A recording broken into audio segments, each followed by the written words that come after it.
हुँ, बड़ों को प्रणाम, छोटों को प्यार और बराबर वालों से नमस्कार। मैं रजत पांडे आज अपने चैनल इंटरव्यू विद रजत पांडे के एक और वीडियो में आप सभी लोगों के सामने उपस्थित। और दर्शकों, आज इंटरव्यू होने वाला है रायबरेली जिले में गणित व रीजनिंग के जादूगर माने जाने वाले श्रीमान किस्मत सर का। और दर्शकों, आप सभी लोग किस्मत सर के पूरे जीवन के बारे में जान पाएंगे तथा उनका विद्यार्थियों के लिए क्या संदेश है, आप ये सब भी जान पाएंगे। अतः मेरा आप सभी लोगों से विनम्र निवेदन है कि कृपया इस वीडियो को लास्ट तक देखिएगा। और यदि आपको यह वीडियो पसंद आए तो आप इस चैनल को सब्सक्राइब करना और इस वीडियो को लाइक करना तथा शेयर करना ना भूलिएगा। तो मित्रों, चलिए अब हम सीधे चलते हैं आज श्रीमान किस्मत सर के पास और जानते हैं उनसे उनका जीवन परिचय। तो स्वागत है श्रीमान किस्मत सर का हमारे इस चैनल में। और नमस्ते सर। नमस्ते। जी, कैसे हैं सर आप? बिल्कुल अच्छे हैं, आप कैसे हैं? जी, मैं भी एकदम अच्छा हूँ सर। सर, सबसे पहले मैं आपसे यही प्रश्न पूछना चाहूँगा, आप अपने पैतृक निवास स्थल के बारे में कुछ बताएँ सर?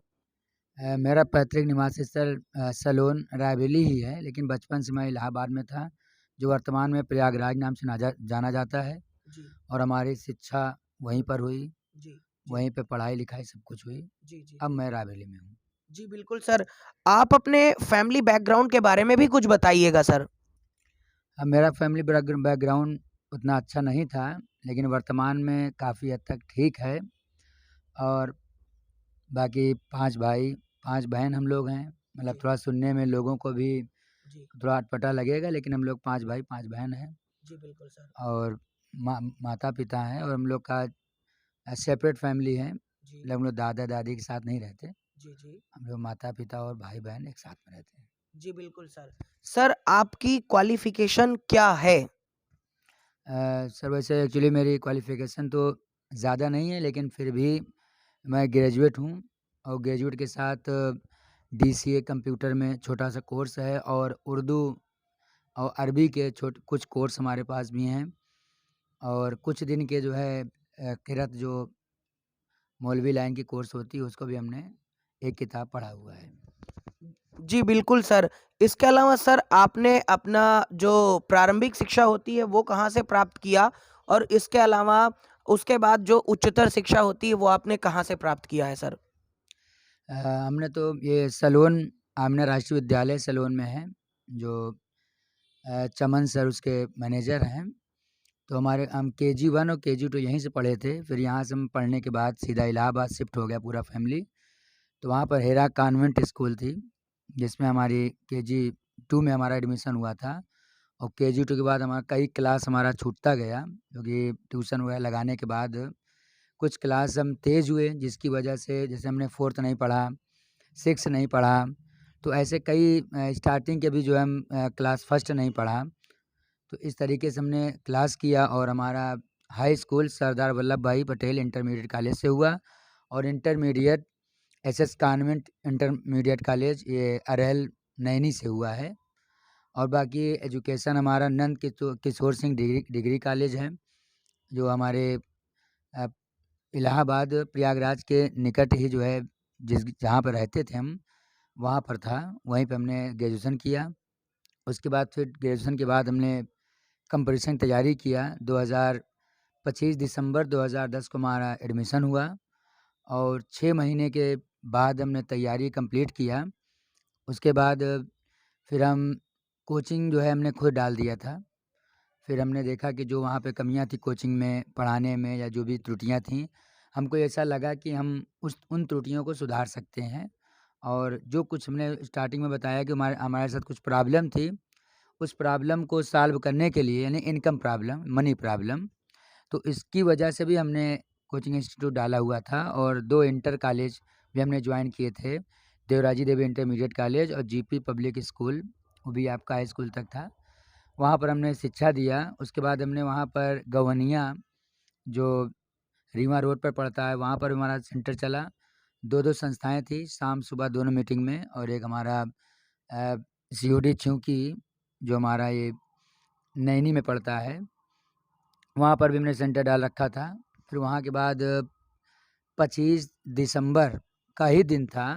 हम 2012 में हम जो है सीधा रायबरेली के सैलून आ पहुँचे।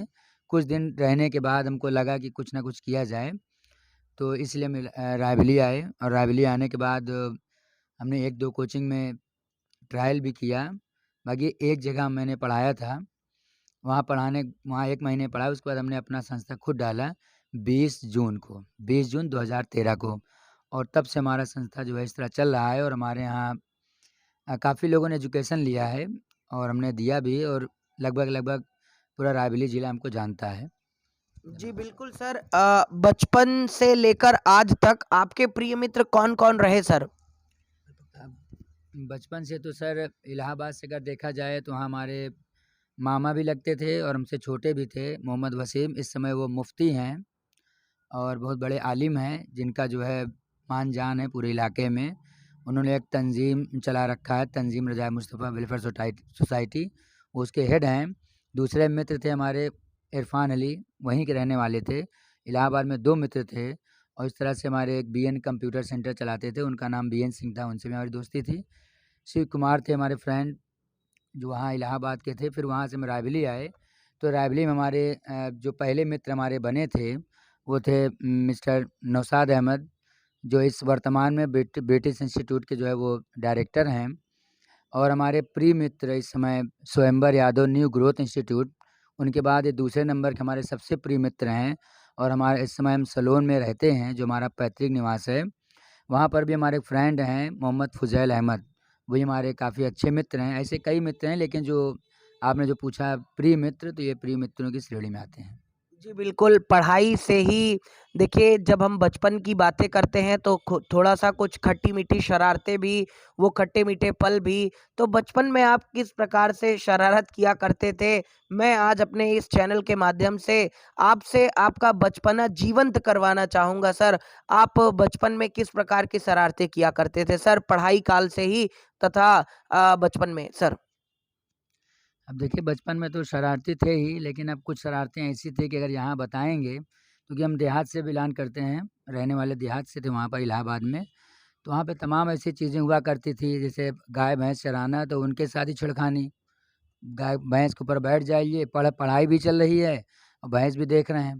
जी। पता लगा कुछ दूसरे एक भैंस पे बैठे हैं, दूसरी भैंस दूसरे खेत में पहुँच जाती थी, जी। तो दूसरे खेत वाले भी चिल्लाना शुरू करते थे। हम लोग वहाँ से हम लोग भैंस के ऊपर से कूद के चले जाते थे। आम वगैरह का दिन था, तो आम वगैरह भी तोड़ने के लिए पहुँच जाते थे, और तमाम चीज़ें हैं, बस शैतानी ही करते थे। बस दूसरों को, जब आदमी खेत ताक रहा अपना, मटर बोया हुआ है, चना बोया हुआ, उनके सामने जाते थे, जी। और सलाम दुआ करने के बाद हुँ, हुँ। उन्हीं के सामने उनके खेत में डाका डालते थे। वो दौड़ाता था, फिर वापसी में फिर उन्हीं के सामने आते थे, "ओह! ठीक है, जा रहे हैं घर।" जी, जी। तो तमाम ऐसी चीज़ें हैं, गोली खेलना, कंचे जो अब फ़ेमस जी, यहाँ पर है, वो जी, तमाम जी, चीज़ें हैं, जी, जो हर तरीके, जो बचपन में जो दौड़-धूप जो भी हर तरीके के खेल हैं, जी। क्रिकेट हुआ, जो भी कुछ समय के लिए हमने मतलब एज़ अ कप्तान रहते थे, लेकिन ज़्यादा खेल नहीं पाते थे। हुँ, हुँ। कीपिंग अच्छा करते थे, बस हुँ, उसी में जो है हम जाने जाते थे। हुँ, हुँ, बाकी छोटे से ही 1-2 कप्तानी हमने किया है, फिर उसके हुँ, बाद उधर से हमारा रुझान हटा। हुँ, बचपन में चित्रकार हो गए, हुँ, हुँ, चित्रकारी वगैरह करने लगे थे, लोगों की हुँ, फ़ोटो बनाना, हुँ, हुँ, बैठाल के फ़ोटो बनाना। हुँ, हुँ, फिर पेंटिंग भी हमने सीख लिया, कुछ लोगों ने राय दिया, तो आज भी हम पेंटर हैं, पेंटिंग करते हैं, हुँ, हुँ, चित्रकार भी हैं, बाकी तमाम डिज़ाइनें बनाना भी आता है। लेकिन अब चूँकि एक साथ 2 चीज़ें नहीं चल सकती हैं कि हुँ, हुँ, टीचिंग भी चले, वो भी चलें, हुँ, तो हुँ। हमने उसको छोड़ दिया। बाकी जी, वर्तमान में टीचिंग ही चल रहा है। जी, जी, बिल्कुल सर। और सर यही आपसे जानना चाहेंगे, जैसा कि अभी आपने बताया कि बचपन से आपका प्रिय खेल क्रिकेट रहा है, तो मैं आपसे केवल इतना ही जानना चाहूँगा सर कि आपका प्रिय क्रिकेटर कौन है? अगर आपने क्रिकेट बताया आपका प्रिय खेल है, तो आपका प्रिय क्रिकेटर कौन है सर? देखिए, इस समय तो हम सही बताएँ तो अब क्रिकेट वगैरह से रुझान समाप्त हो गया है, लेकिन जब हम पहले देखा करते थे, तो गिने-चुने, जैसे आपका सचिन तेंदुलकर है, और आपका धोनी भी उस समय खेल रहे थे, तो बस इन्हीं, और इरफ़ान पठान भी थे उसी समय, इरफ़ान पठान के भाई भी थे। अब भाई का नाम नहीं याद आ रहा है, क्योंकि अब काफ़ी रुझान हट गया है, तो इसलिए जो है मुनाफ़ पठान याद आ गया, मुनाफ़ पठान। और एक रावलपिंडी नाम से पाकिस्तानी क्रिकेटर थे। अब ऐसा नहीं, वो केवल हमको उनकी बॉलिंग काफ़ी, मतलब एक जो नाम से फ़ेमस थे, वो अच्छे लगते थे। बाकी मतलब पाकिस्तान से लेना-देना नहीं है। बस एक एक इंटरेस्ट के हिसाब से बता रहे हैं, क्योंकि जैसे जिस तरीके से क्रिकेट देखना अच्छा लगता था, तो 1-2 खिलाड़ियों का इंटरेस्ट भी बना रहता है। बाकी हिंदुस्तानी हमारे खिलाड़ी जो थे सचिन तेंदुलकर, धोनी, ये थोड़ा ज़्यादा लोकप्रिय थे। इरफान पठान, मुनाफ पटेल। जी बिल्कुल, इरफान पठान के भाई यूसुफ पठान। और मैं आपसे ये भी जानना चाहूँगा, देखिए बचपन में हमको गीत-संगीत का बड़ा शौक होता है सुनने का, तो आपका जो सबसे पसंदीदा फ़िल्म है वो कौन-सी है? मेरा यही सवाल है। और उसके बाद फिर आपका सबसे पसंदीदा गीत कौन-सा है? और आपके सबसे पसंदीदा अभिनेता कौन है सर? अब देखिए, फ़िल्म देख ज़रूर लेते हैं, लेकिन इतना इंटरेस्ट हमारा बचपन से नहीं था, जो कि हम शुरू से ही अ, कुछ ऐसे लोगों के, सामाजिक लोगों के साथ रहते थे, तो केवल हम उन्हीं के साथ अपना टाइम बिता लेते थे, इसलिए हमारा उधर इंटरेस्ट नहीं पहुँच पाया। बाकी हम नात वगैरह जो है, जो उर्दू नज़्म है, जो मोहम्मद साहब जो इस्लाम धर्म के पैगंबर हैं, उनकी तारीफ़ में पढ़ा जाता है, तो वो केवल हमें इंटरेस्ट था। हम लोगों पे छोटे-मोटे स्टेज प्रोग्राम पर भी जाया करते थे, और गाने से उतना इंटरेस्ट नहीं है, लेकिन अगर कभी अब गाना कहीं भी जाइए सुनाई तो पड़ता ही है। अब अगर म्यूज़िक या कुछ सुरताल बैठ जाता है तो भाई खुश भी हो जाते हैं। बाकी हमारा कोई ख़ास तौर से कोई ऐसा गाना नहीं जो हमें पसंद हो। जी सर। और इसके अलावा सर, अब हम बात करते हैं आपके थोड़ा-सा टीचिंग करियर की सर, आपके टीचिंग करियर की ओर चलते हैं। तो सर, आपने पढ़ाना कब से प्रारंभ किया था सर? सर, हमने आपसे बताया कि 25 दिसंबर 2010 को हमारा एडमिशन हुआ इलाहाबाद परम अकेडमी में। ठीक 6 महीने के बाद हमने अपनी पढ़ाई पूरी करने के बाद हमने नाम सजेस्ट किया, और ये हमारे जो है, जो हमने नाम रखा कोचिंग का, रज़ा अकेडमी, जो आप देख रहे हैं बैकग्राउंड में। तो हमने इनसे काफ़ी चीज़ें सीखी। ये बरेली, आप जानते हैं, जो बांस बरेली के नाम से फ़ेमस है। तो वहाँ पर मैं आया और गया, और वहाँ से हमने जो है कुछ चीज़ें, काफ़ी चीज़ें सीखी, और उन पर काफ़ी चीज़ें अमल करते भी हैं, और कोशिश भी रहती है अमल करने की। तो हमने वहीं से इमाम अहमद रज़ा ख़ान फ़ाज़िल बरेलवी नाम से फ़ेमस हैं, जिनको आला हज़रत के नाम से भी जाना जाता है, तो हमने उन्हीं के नाम से अपनी कोचिंग का नामकरण किया, रज़ा अकेडमी। और आप जो देखते हैं कि हमारे कोचिंग के नाम में जो ताज, जो मुकुट लगा हुआ है, ये हमारे पीर मुर्शिद हैं, जो कि इस्लाम धर्म की जो प्रथा है कि लोग एक धर्म गुरु चुनते हैं, तो हमने उनको अपना धर्म गुरु चुना, और उनका नाम है अख्तर रज़ा ख़ां हुज़ूर ताजुश्शरिया हुज़ूर अज़हर मियाँ। तो हुज़ूर ताजुश्शरिया उनका नाम, उनका लक़ब मिला, और उन्हीं के ताजुश्शरिया यानी कि उन्हीं के ताज के निस्बत से हमारा ये ताज रज़ा के ऊपर लगा हुआ रहता है, और जिसे हम जो है निस्बत को लेके हम आगे बढ़ते हैं। हमारा मानना है कि हम नाम कुछ भी रखें, लेकिन हम अगर कहीं से जोड़ के किसी आस्था के तहत अगर नाम रखते हैं तो ज़्यादा बेटर है। हम क्योंकि पढ़ाते समय भी कोशिश करते हैं कि हमारे जो मैथ के गुरु हैं गणेश सिंह, और रीज़निंग के रवि सिंह हैं, तो हम इनका भी क्वेश्चन में हर जगह जब पढ़ाते लिखाते, चाहे रीज़निंग पढ़ाएँ, चाहे मैथ पढ़ाएँ, तो हम उन्हीं का नाम इस्तेमाल करते हैं। हम फालतू नाम यूज़ ना करके उन्हीं का नाम जो है यूज़ करते हैं, कि भाई हमको जिन्होंने शिक्षा दिया, जिनसे हम कुछ ज्ञान हमें मिला है, हम उन्हीं का नाम यूज़ करें। और आज भी हम यूज़ करते हैं उन्हीं का नाम, कहीं पर भी रहें, कहीं कुछ भी करें, हम उन्हीं का नाम यूज़ करते हैं। हमारी छोटी-सी बुक भी है, जिसमें हम पूरे बुक में जो है बस 4-5 नाम गिने-चुने हमने इस्तेमाल किया है, और उन्हीं का नाम यूज़ करते हैं। जी बिल्कुल सर। सर, आपसे मेरा अगला सवाल यह है कि आप अपने संस्था के बारे में भी कुछ बताएँ सर। अभी वर्तमान समय में यहाँ की क्या ख़ासियत है, तथा रायबली में जो स्टूडेंट्स आते हैं उनको क्यों रज़ा एकेडमी क्यों उनको जॉइन करनी चाहिए? आपके पास ऐसी कौन-सी ख़ास बातें हैं? आप अपने संस्थान के बारे में विस्तार से बताएँ सर। देखिए, आपने देखा होगा कि जब मैंने पढ़ाई कंप्लीट करने के बाद जब पढ़ाना शुरू किया, तो होता ये था कि फ़ार्मूले या ट्रिक या फिर लेंदी प्रोसेस यूज़ करने से टाइम बर्बाद होता था। फ़ार्मूले, ट्रिक्स यूज़ करने से उन्हें भूल जाते थे। पढ़ाते समय मैं खुद भूल जाता था कि ये क्वेश्चन बच्चे पूछते थे, बताइए, तो हम भूल जाते थे। बच्चों से बोलते थे मैं भूल गया, कल बताऊँगा। तो बच्चे मुझसे बोला करते, सर आप ही भूल जा रहे हैं। तो इसकी वजह से मैंने दिमाग लगाया, और जिनके नाम से हमारी कोचिंग है रज़ा अकेडमी, हमने उनको अपना गुरु मानते हुए हमने कॉन्सेप्ट तैयार किया, रज़ा का नियम। और 10 नियम पहले थे, धीरे-धीरे 5, 4, 3, अब हमारा पूरा हमने कॉन्सेप्ट तैयार किया कि 3 मेथड पे पूरी अंगणित हम जनरल मैथ कंप्लीट कराते हैं, ताकि ये बच्चों को टाइम टाइम टेकिंग की प्रॉब्लम फेस ना करना पड़े। क्योंकि होता क्या है कि बच्चे एग्ज़ाम दे के तो आते हैं और सब यही बोलते हैं पेपर बहुत अच्छा था, बहुत अच्छा था, बहुत अच्छा था, लेकिन बाद में वो डाउन पड़ जाते हैं। लेकिन समय कम हो गया, टाइम कम मिला।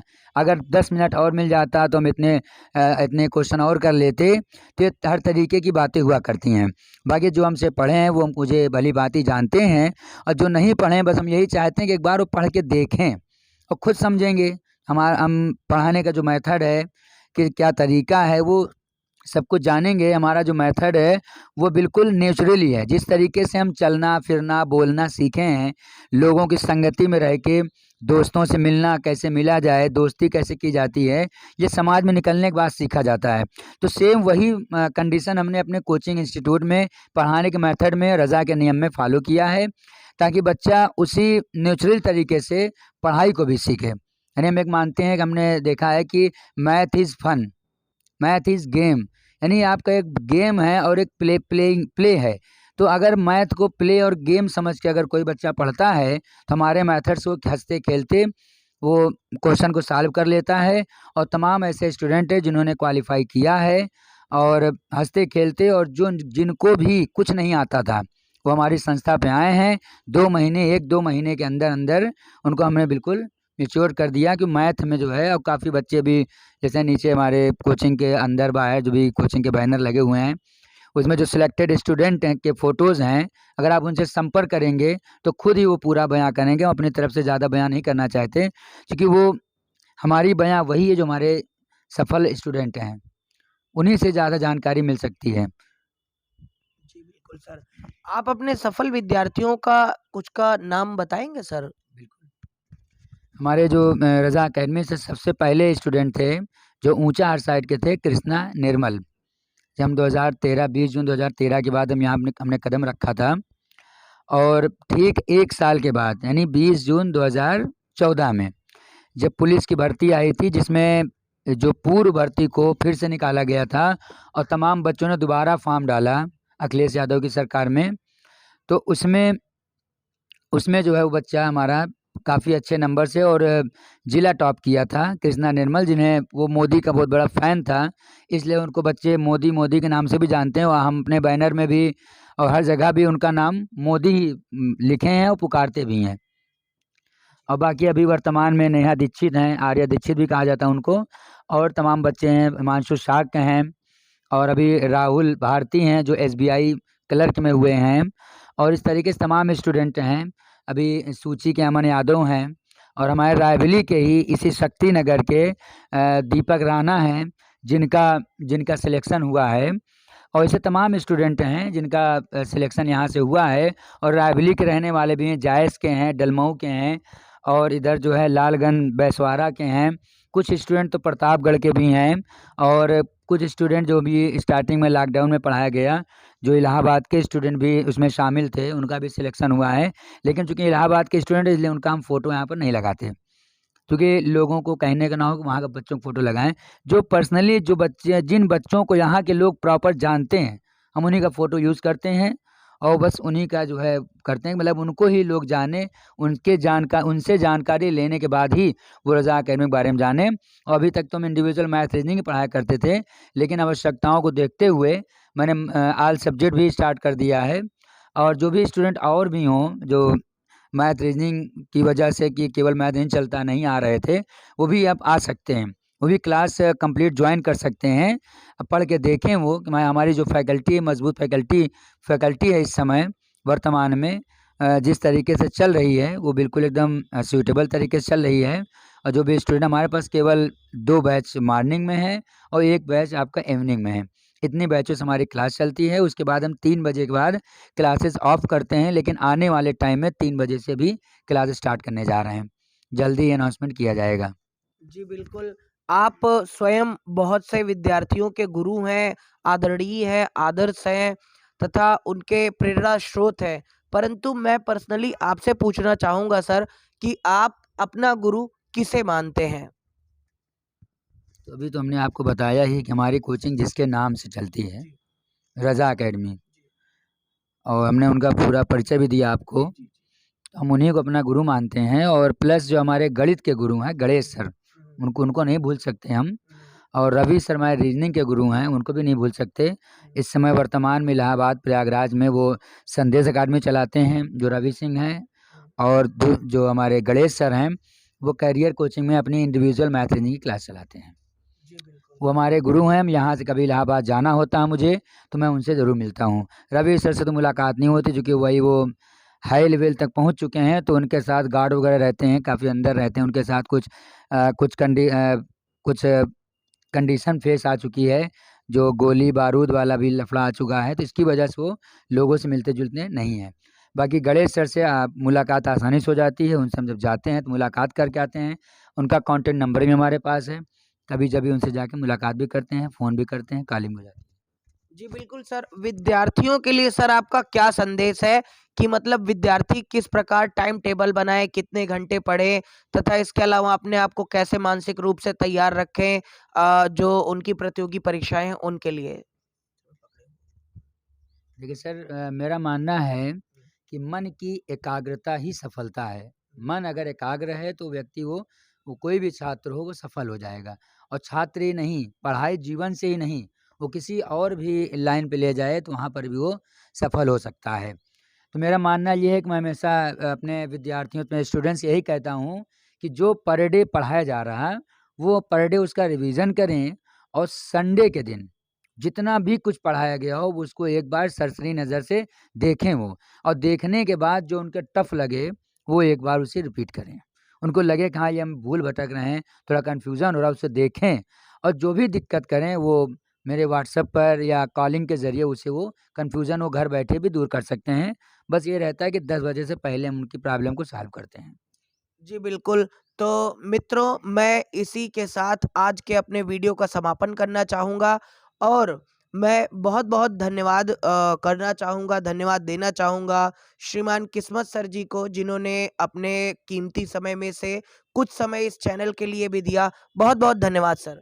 धन्यवाद सर, धन्यवाद। जी बिल्कुल। आपका तो बहुत-बहुत धन्यवाद हमारे सेंटर पर आने के लिए।